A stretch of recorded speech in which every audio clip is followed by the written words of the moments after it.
Welcome to Eternia Fact Files. In this series we'll take a look at some of the questions regarding He-Man and She-Ra and try to answer them, from the nitty-gritty to the more general topics.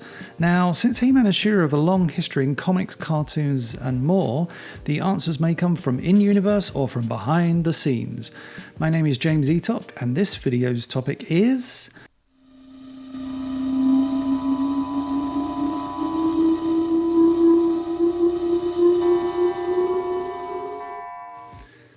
The Red Knight only appears in his titular episode, which was written by Mike Chain and was one of the earliest stories developed for the series. The Red Knight pops out of nowhere to help the rebels fight off the evil Horde and joins his new allies in the festivities that follow. Queen Angela immediately feels as if she recognises his voice, but cannot place it. It's just that your voice...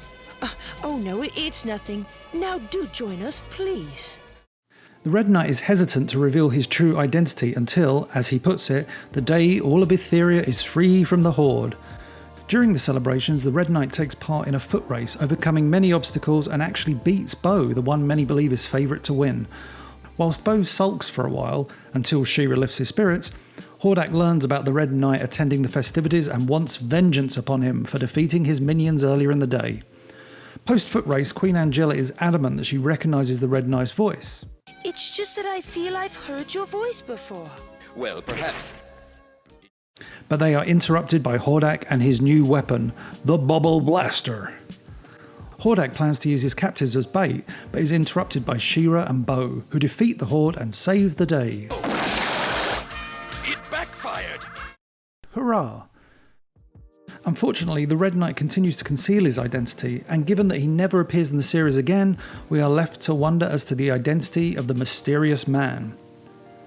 The mystery surrounding the Red Knight is a fascinating one because we only get a sense of him at face value, no pun intended. He doesn't allude to any history between he and the other characters, but is courteous to everyone and shows his physical skills during the previously mentioned foot race. Queen Angela, throughout the episode, is very inclined to discover who this mystery man is. Fans would later theorise that maybe there was a connection to Angela's husband, King Micah, who appeared in the episode Micah of Brightmoon, written by Robert Lamb. As the story begins, we first meet Micah escaping Horde Prime and a bunch of Horde troopers in a spaceship. It's Horde Prime. We are within range of fleeing spacecraft. Excellent. I want that prisoner brought back to Horde World. Yes, your Hordeship.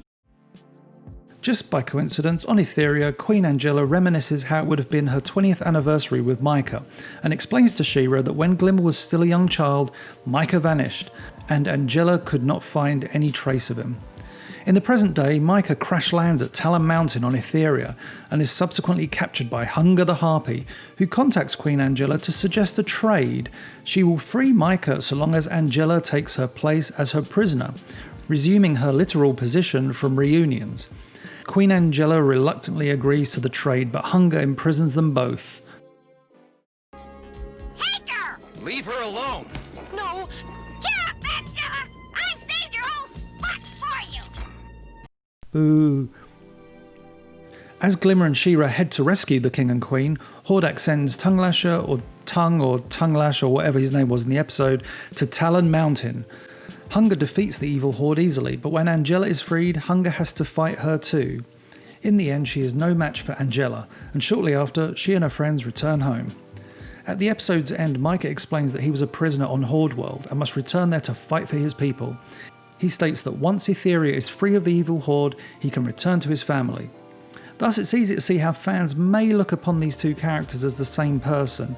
They are both voiced by George DiCenzo, they both continue on their own adventures with the promise of getting rid of the evil Horde, and both claim that only then can they respectfully reveal their identity to the people of Etheria or return home.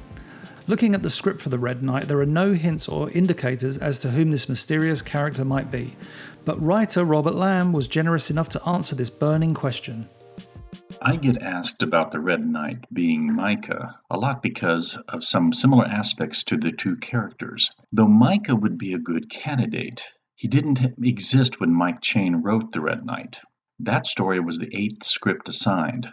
Micah of Brightmoon was number 49, written months later when I created and named the King of Brightmoon. Remember, Micah was imprisoned on Horde World, and kept there for 15 years. The Red Knight was doing his own thing during that time, completely separate from Micah. Now, had I read the Red Knight, I think I would have chosen to make him Micah, but I had no knowledge of the Red Knight. And so, there it is. The Red Knight is who he is.